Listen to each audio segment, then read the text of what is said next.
Will the Yankees make some trades this offseason? Is Brian Cashman too enamored with statistics?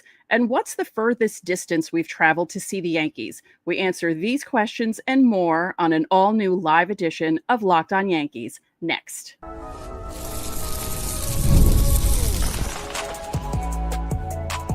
You are Locked On Yankees, your daily New York Yankees podcast. Part of the Locked On Podcast Network, your team every day. Hello, I'm Stacey Gotsulias. He's Brian McKeon. Thank you for making Locked On Yankees your first listen every day. And thank you for listening to Locked On and making us the #1 sports podcast network. How cool is that? Pretty cool, right? Yeah, I'd say so. Yeah. Today's show, sponsored by Gametime. Download the Gametime app, create an account, use code LOCKEDONMLB for $20 off your first purchase. Coming up on today's show, it's Fanmail Friday. If you're a newbie, we do this every Friday. We get questions from our Locked On Yankees insiders. We also get questions from our YouTube viewers or possibly listeners who go to YouTube because that's the way that they can ask us questions. And we answer them to the best of our ability. Every week, we start with our Locked On Yankees insiders. It's a perk of the insiders. And every week, we start with Betty. And this is what Betty has to say to start us off. Well. Now that the offseason is screwed up once again, which trades do you think we're looking at? Who's most likely to go, Dominguez or Jones? Personally, if it comes to that, I'd absolutely keep Dominguez and find a way to play him more. P.S. I don't think I tell you often enough how much I love your podcast. Thanks for the great content and humor. Well, we certainly appreciate that, Betty. Thank you. We appreciate your efforts in watching the show every single week and day because you're one of our most loyal listeners. I do think the off-season landscape is starting to change more and more. And I would say this too, if you're listening now, you need to be tuning into Locked On Yankees next week because there's a lot more that starts to develop as the trade market starts to open up and as different guys become available and different franchises start to want to shed salary. We're going to have a lot of that to discuss. There's a couple of players that I think no one really realized are going to be available that might be available that we're going to discuss next week. When it comes to Dominguez or Jones, I think it has to do with what other teams are going to want, not what the Yankees want to give up. I don't think the Yankees would ideally like to give up either of them. But if they want to get a player, and they're, again, we've discussed before, they're in a really tricky situation of being in a win now mode, in a win right now mode, and also trying to develop guys. There's going to be guys they have to give up. And if they're going to consider themselves in an outfielder market, Stacey, they're going to have to give up one of these guys because you can't. Now they're going to have 6-7 outfielders in the roster. It doesn't make any sense. I think one of these guys gets traded this offseason. Out of the two of them, who do you think is the most valuable? Dominguez, because he has major league experience? No, I think it's most valuable to the Yankees or as a trade commodity? As a trade commodity. Spencer Jones. The unknown is more of a valuable thing right now. Plus the service time. Yeah, that makes it more attractive. That makes sense. Okay, next. Oh, sorry, that's you. David F. David says, looking at the potential logjam that the Yankees have in the outfield, first base and DH, which of the team's top prospects could you see being moved? Happy Thanksgiving. I guess we're going to get a lot of these this offseason, Stacey. But let's hear your opinion on this. I'm not sure. We didn't get to report this. Spencer Jones, Elmer Rodriguez, who is now Elmer Rodriguez, not Elmer Cruz Rodriguez. Right. He dropped the Cruz. And Chase Hampton, I believe, is the third one. They're on the 40-man now. Yes. So we didn't get to report that. I think one of the outfielders for sure. Yeah. I don't think we get to spring training with Dominguez and Jones on this roster, especially, as I said, the more and more the trade market starts opening up and you start hearing about teams that are trying to shed salary. San Diego is one of them. Texas is one of them. And I think with the impending lockout coming, a lot of these teams that don't print money like the Yankees, the Red Sox, the Dodgers are trying to shed big salaries going in because they don't want to pay a guy. What do you mean? Wait. What do you mean the Red Sox? The Red Sox are a small market team. They don't spend a lot of money. You know what? And it's a good point too because San Diego I'd consider a smaller market. Now they spend like a bigger market, but they were also spending like that because their owner was in his 90s and trying to get a World Series before he passed away. Unfortunately, he did pass, and now they have all this salary. They're trying to sell the franchise, and they don't want to have a $300 million payroll on a roster that's not going to make money. And a lot of these teams that don't have a Yes Network and don't have a Yankee brand and the merchandise and stuff, they're not printing money in the offseason when there's no ticket sales. So a lot of teams need that kind of stuff. So you're starting to see franchises like Texas, like San Diego, who are thinking about selling off pieces. That's why I think the trade market's starting to heat up a lot more than we anticipated going into this offseason. So I don't think either of those outfielders are on. I think one of the two are not on the roster starting spring training. Okay. Next question from Shalid. What was the worst Yankees loss you can remember to this day? Yeah, I got one we've attended or just one overall, I wonder.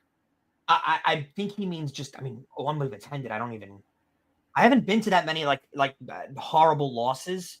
I've been to some backbreaking games, but to me, comebacks that they lose in July don't really hit hard to me. I would say Game 5 of the World Series for sure. Yeah. How could you not? That was bad because of the 4 above that. Yes, I would put the last few games of 04. Yeah, against 2001, like 2001, you watched Game 7. Especially taking the lead and then that was emotionally a horrible loss. If the 9/11 stuff wasn't behind that World Series and it was just one of those where they just got the better of us, it wouldn't have been as bad. It would have not been great, but it was just that whole fall was so heavy. That one's worse to me than the Dodgers one, though. 01, because 01, Soriano hits the home run, and you think that they got it locked up with Mariano coming in. Yeah, I think the Dodgers one we never thought. We did for a little bit, but we never thought they were actually going to come back and win that World Series. No, but I think the Dodgers one was a bad one just because of how they lost it. It was embarrassing. Because you know what I mean? In front of them. Yes, the ball was right in front of Judge, and he still missed it. So I think, I think the games in 04 probably the worst, at least for me, just experiencing it. I wasn't like a full cognitive baseball fan, and that's right. You were only 7. I get it. Yeah, exactly. Eric S says, do you think Brian Cashman is too enamored with sabermetrics to remember that Joe Torre once told him that there is a heart in this game? I think there's room for both. I think the analytics part of the Yankees is overblown in a way. Like, all teams use analytics. You have to use analytics. I would say this, Eric. I don't think that mindset is fair towards Brian Cashman. There's open for criticism with Cashman for sure over the years. I don't know if the analytic thing is. The Yankees used to be. Remember, the Yankees were known as a very analytical team with Joe Girardi also. Right, because they always joked about the binder. Wallace Matthews always talked about the binder. Yeah, and the Dodgers are super analytic, and they're coming off 2 straight World Series. Sure. So, I don't think it's fair anymore to use the analytic. Now, some of the decisions based on analytics, I think, are insane. Some of the field, but that's a different argument. When it comes to Brian Cashman, I don't know if that's necessarily fair because he still does go after. It's not like he's not going after great players. It's not like he didn't go after Garrett Cole because Frankie Montas has better analytical spin rate. And that he's not making those. And points. then he also does go after, and he does go after players that should be great, but it just doesn't work out for them in New York, and you can't see that happening. He doesn't have a crystal ball. Yeah. Yeah. So I'd agree. I don't think it's fair to necessarily throw that on Brian Cashman. Do you want me to read the next one because it's extremely long, or do you want to go ahead and do it? I would like for you to read it because we're live and I will mess this up. We don't need that happening. So former radio experience paying off right here, I guess, right? Yep. Everything was live for me back in the day. Yep. Ethan says, I asked a while ago if trying to get into baseball as a career was worth the effort.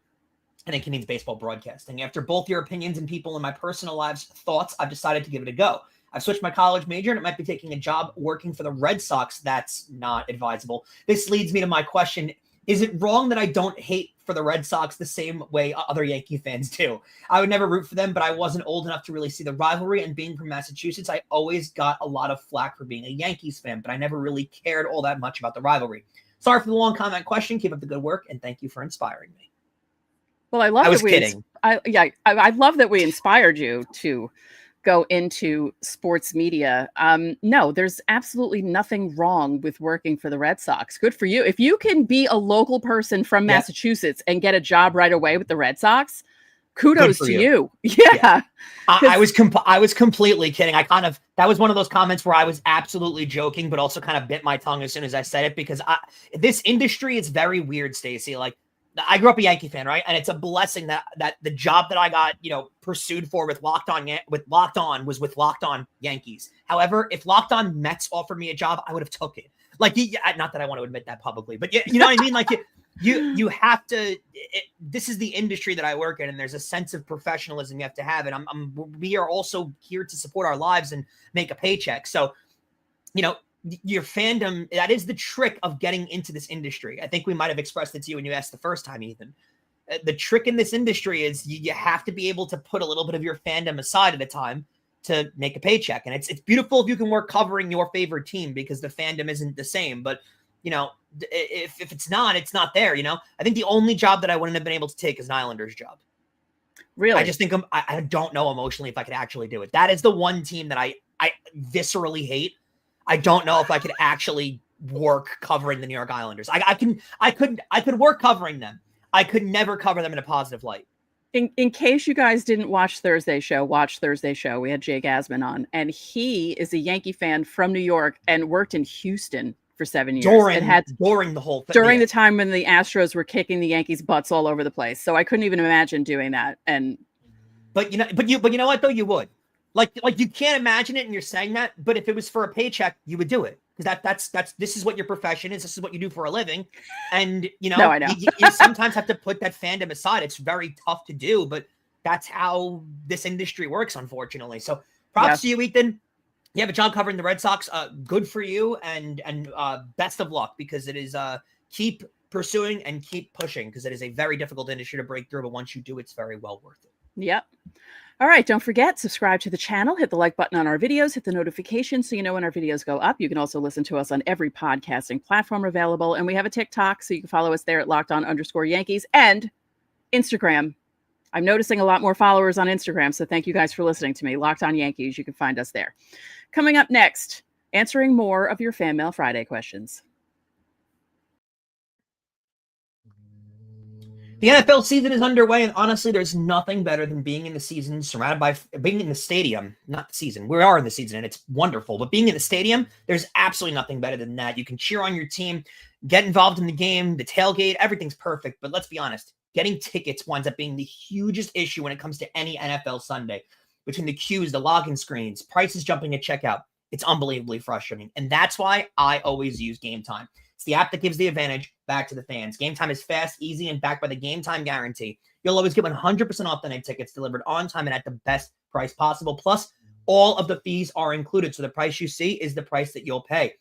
I pull up the Gametime app in just a few taps. I see amazing deals. Talking about your favorite NFL team for as low as $100. Honestly, it's faster, it's cheaper, and it's less stressful than any other way that I've ever bought tickets. Download the Gametime app today, create an account, and use code LOCKEDONMLB for $20 off your first purchase. Terms apply. Again, that's promo code LOCKEDONMLB for $20 off. Swipe, tap, ticket, go. Download Gametime today. Thank you for making Locked On Yankees your first listen of the day. And also, thank you for making Locked On the #1 sports podcast network. We really appreciate all of that. Also, follow us on Instagram. Follow us on TikTok. Follow us on all the socials. If you're not subscribed, what are you doing? Subscribe on YouTube. Like the show. It's very well worth it. Plus, follow me on Instagram. You can see my little thing right there. Instagram. I post some stuff from the show from time to time. You guys can follow me there and reach out. It would be nice to chat with you guys. Can I do one small comment before we start this segment? Please. Malachi asked us a question, and I'm holding off because I think we can use it as a segment next week. Ooh. Malachi, that's a big honor. Yes. That's a big honor. Yes. So we just talked to Ethan last segment, who was we asked him, answered a question because he's getting into the sports media industry, and good for him. We're really proud of him. Malachi is starting to co-produce the show already at this young of an age. So Ethan, Start getting your motors running, right? Because you got Malachi on your tail. Sean Pace says, I was at the infamous Seagull game in Toronto back in 1983. Dave Winfield threw a ball to disperse some birds from the outfield and hit one, killing it. I was wondering what was the weirdest thing that you guys have seen at a Yankee game. New insider, love the show. Sean from Toronto. I don't think I've seen anything weird like that. I've seen my fair share of streakers. Just like running on the field. Running on the field. I've seen a bunch of that. All the hundreds of games that I've been to. Never? I don't think I've ever seen anyone run on the field. That's crazy. You see it more at football, for sure. It happens more at football, but that is wild. I have to think about that, but I'm thinking about all the playoff games that I went to, and yeah, I really don't think I have seen anyone. I was at the Verlander game when they were holding up the Kate Upton posters in the outfield when he was warming up. That was pretty solid. I've been to some weird things, but I don't think nothing as crazy as the Winfield thing. I like the Randy Johnson. Yeah, I've never seen anyone kill an animal at a game. No. Thankfully, not looking for that to happen either. I remember when that happened. It was actually a very big deal, and he got in big trouble. Like, people were really mad at him, and he had to like come out and apologize for it. Like, he didn't mean to kill the bird, obviously, and that happened at the old exhibition stadium in Toronto that was replaced by the Sky Dome in 1990. So now Rogers Center. Yeah. All right. Next question, Richard. Here's the obvious question. What are the implications of both the offseason free agent signings and the 2026 season now that the Grish who stole Christmas accepted the tendered offer that no one thought he would sign? There's a rumor. That's a really good pun. There's a rumor out there that they're supposedly giving Cashman a cap of $300 million this offseason. I don't know how that works, seeing that after the Grisham signing there. Well, signing is a bold term to use there. It's more of acceptance of the qualifying offer. Right.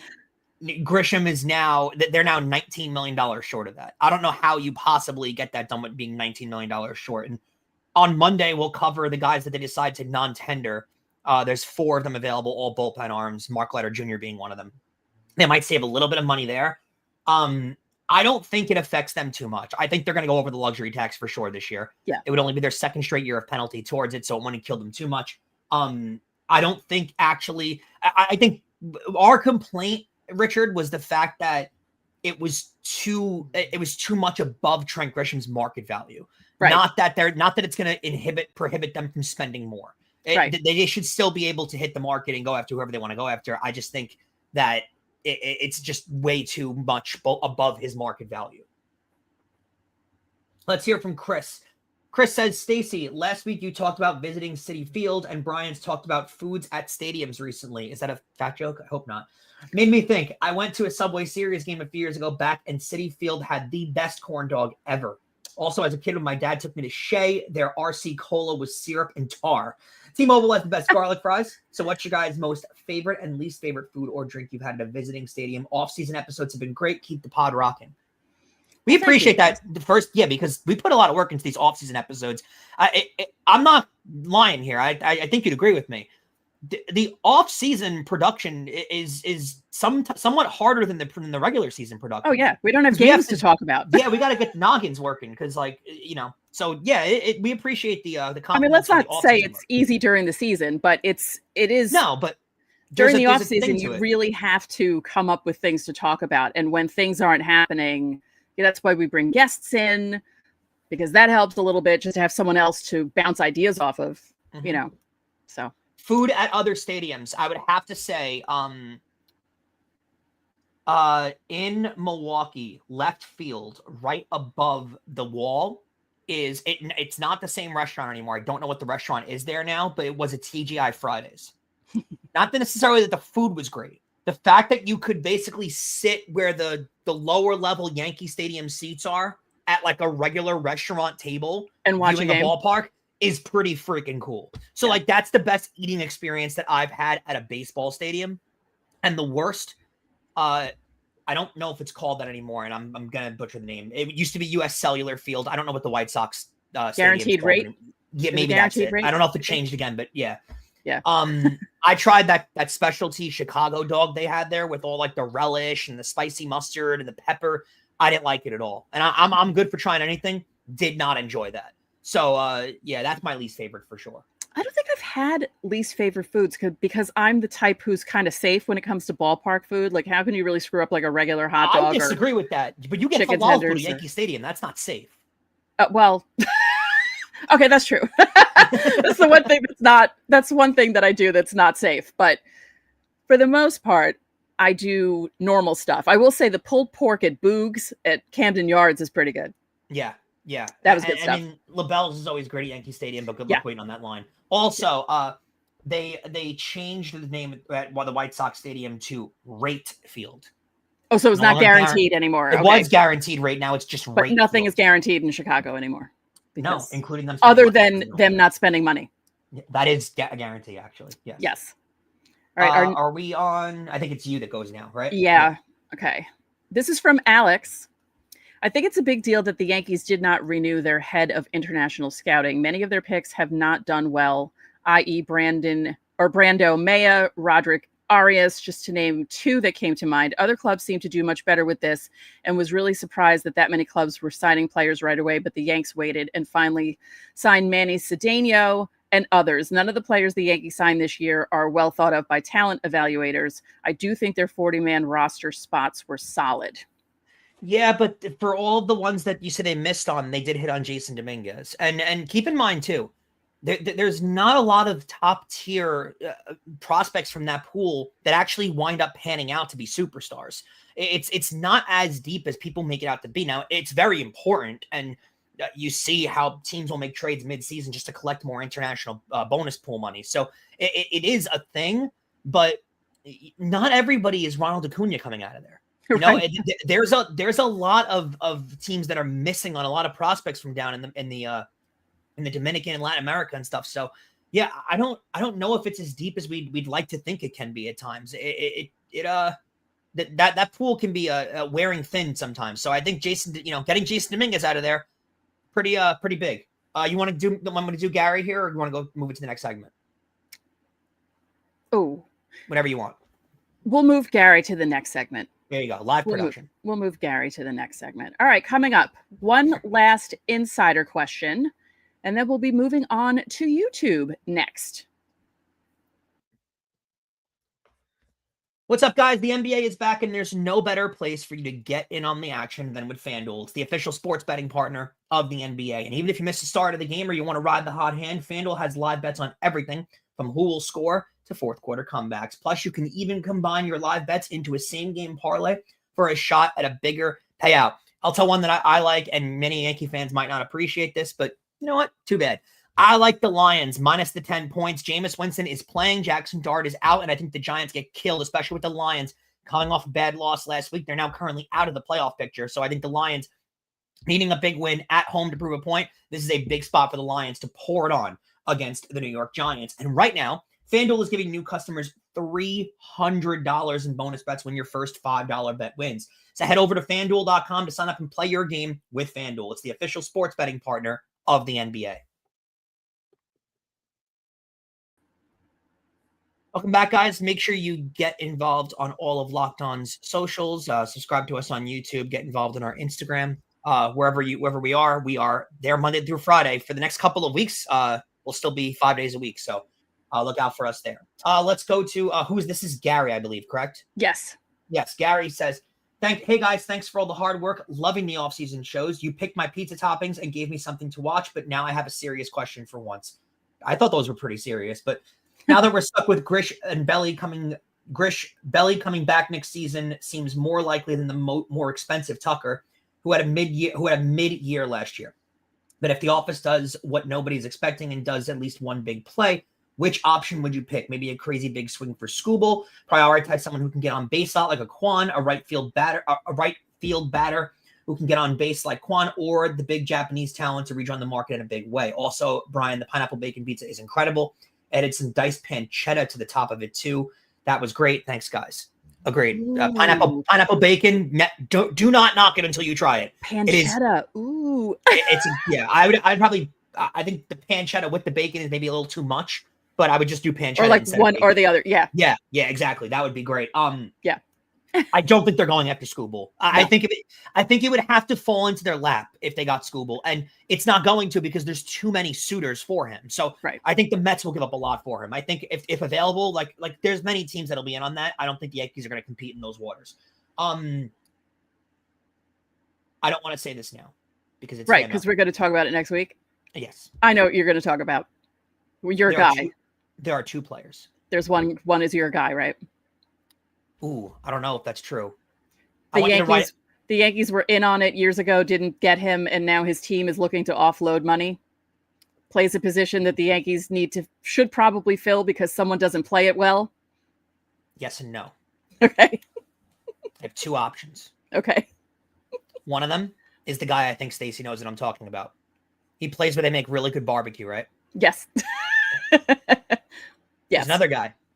There's another guy where in a part of the country where they make really good Mexican food. Ooh. That I think's available that no one's talking about. Tune in to Tuesday's episode of Locked On Yankees. I'm going to talk about that guy that I think's available. Stacey, let's move on. Okay. First YouTube question. Thanks to the insiders. You guys were great. We got 10 questions from you. A lot of them really long, but that's fine. We love you. Peter Pinstripe. Do you think the Yankees ruined Luke Weaver, or did he self-destruct all on his own? Seems like he was rushed back from an injury because they had no arms in the pen. On top of that, he was the guy they depended on in October 24, only to become the setup. Oh, to set up the $20 million heart attack. Feels like the club failed Luke both mentally and physically. I think he did rush back from that injury. And so do I. But I don't think they ruined him. No, I don't. From all accounts, he's gonna get a multi-year deal this offseason. I think there was a report that he was possibly tipping pitches too. So yeah, and I mean he wants to become there's potential that he wants to become a starter. They're seeing if teams will allow him to do that. So no, I think the market's pretty healthy for Luke Weaver out there. So no, I don't think they ruined him at all. Yeah, I don't think he'll be back in pinstripes. Right. But I think I don't think they ruined him at all. I think he's gonna have a nice offseason. Yeah, I do. Let's hear from Casey Cotreau. He says, where is the farthest that you've traveled to see the Yankees play? City Field. Right? I'm trying to think because I haven't seen them play at a ton of like road venues. Yeah. Like the farthest I've traveled for baseball, like I went to San Diego this last summer. That was awesome, but that was Padres Dodgers. Yeah. I guess Texas, I saw Yankees versus well, not Yankees. It was the All-Star game. So I saw Judge play in the All-Star game. To see the Yankees play. I think I've seen other teams play. I saw the Red Sox play in Chicago. I saw the Mets play in Chicago. I saw the Yankees play in Baltimore. I've seen them play in Boston. I've seen them play in Toronto. Right. Like I've been to Baltimore. I've been to Boston. Didn't see the Yankees. Went to Anaheim. Went to Dodger Stadium. Didn't see the Yankees. So I think the furthest I've been to see the Yankees play is Tampa. That's pretty far. Yeah. It's Florida though. It's like 2 hours. I know. And it's like an extension of New York. Isn't it? Like it's all New Yorkers that live there. Right. Because I think that people sign a contract. If you live in New York, you have to vacation in Florida because that's where we went when I was a kid. Or move there. Yeah. Like either move or vacation there. But yeah, I think Tampa's the furthest I've seen the Yankees play. I've been to 20 stadiums, but I think it's the Yankees. That's the furthest. Interesting. Good question. Yeah. Hold on one second. My eyes blurry all of a sudden. Okay. Okay. No, I could do it. Okay. Our next question is from Ari Ganonsky. Yep. Don Mattingly announced Aaron Judge as the AL MVP. Anything to look into here, or is it simply that he had a connection to both the Dodgers and the Yankees? No, I think that was MLB Networks. I think it's also, it was the 40th anniversary of Mattingly winning the MVP. Yeah. In 85. And it was MLB Network just wanting to include him in something. I don't think there's anything to look into there. And, but I think, as soon as people saw Don Mattingly, they're like, oh, well, we know who's going to win. Yeah, but then he did the NL too, so. Yeah, but it's kind of like, yeah. I don't know. Yeah. NY Greek Firefighter. Is this Stacey's spam account? Let's find out. What details do you remember about your first game at Yankee Stadium? Here's what I remember about my first game. Yankees beat the Brewers 4-2. Greg Nettles hit 2 home runs. Dave Winfield had 1 home run, while Robin Yount hit 1 for the Brewers. Great hitter. Ron Guidry gets the win with 7 innings pitched. Ron Davis pitched the 8th, and Goose Gossage pitched the 9th. It was bat day, and when we were given actual bats, not those tiny souvenir bats. The game was September 8th, 1981, and I only remember the date because it was my sister's birthday, and she didn't get to go. You guys went to a game on your sister's birthday, and then she didn't get to go? Yeah, that's wrong, unless she had plans of her own and didn't want to go. I never lived the day to see bat day with actual bats. Oh, they were the best. Yeah, I feel like that's a hazard now with alcohol involved, though. It was 84 or 85. I can't remember which year it was, but we got navy blue bats. Yeah, that feels like a hazard. And it was pretty cool. We were sitting in the right field grandstand, so not the bleachers, but close to the bleachers in that part of the stadium. And we just so happened to sit in front of a family from our town. Had no idea they were going to the game, but we ran into someone from our town who played Little League with my brother. We were like, what are you doing here? Yeah, my first game was in 2003 against the Devil Rays at the time, but I don't remember much about it at all. I just know that's my first game because I had the ticket stub. So I went to my first game 20 years before you. So it was a doubleheader in August of '83 against the Blue Jays. Yankees swept the doubleheader. In one of the games, the Yankees hit 4 home runs. Ron Guidry pitched a complete game. Ooh. And I've told this story before, but between the 2 games of the doubleheader, because it was old Yankee Stadium when the left field fence went all the way back to the seats and we were sitting in the front row, Dave Winfield played left field in the second game, and my dad was talking to him in between games. And I just was like, that cool? Wow, my dad's talking to Dave Winfield. I couldn't Was your dad a big dude? 6'2". So how did he look next to Winfield? Well, Winfield was down on the field, and my dad was up. Okay. Yeah. So the only time he'd be taller than Winfield. And then another time we were in right field, my brother's hat blew off. A breeze took it into right field when Winfield was warming up for a game, and Winfield handed the hat to my brother. Cool. My brother's favorite player was Dave Winfield. So he was like, wow. Ooh. He was about 8 at the time. He was so excited. That's pretty cool. Pretty cool. Those are great memories. Yeah. Why So Serious 9299? Great name, by the way. I love that movie. The Dark Knight's tremendous. I put that up too soon. Yeah. He says he or she says, we have seen injury after injury being mishandled. Injuries are inevitable and times are unpredictable. Diagnosing them and being proactive instead of reactive is not. Yankees medical team needs to be held accountable. There are thousands of young professionals, experienced personnel who will give anything to be a part of the Yankees medical staff. How is a multi-billion-dollar organization allowing for certain things to slip through the cracks? Can loyalty be a reason people get too comfortable and believe their job is safe? I disagree wholeheartedly. Okay. Yeah, the Yankees are hiring the top doctors in the world to work on their medical staff. I don't. Right. It's not a bunch of quacks. They're not going to local urgent care. Because it's also a combination of the players not being truthful, because these guys are making money, or the guys who aren't making money don't want to lose time playing, so they downplay the injuries that they have and say that they're okay to play. Because that happened with Rizzo. He was going out there, even though the Yankees were kind of like, are you sure you're okay? I'm fine. And his head was, like pea soup. So yes, there's a problem with the injuries and the reporting of the injuries, or guys seeming like they're fine and then suddenly being injured. But I don't think it's the doctor's fault. I think it's. Yeah, no, I would disagree wholeheartedly. The Yankees are very, very, very much on top of the thing when it comes to medical stuff.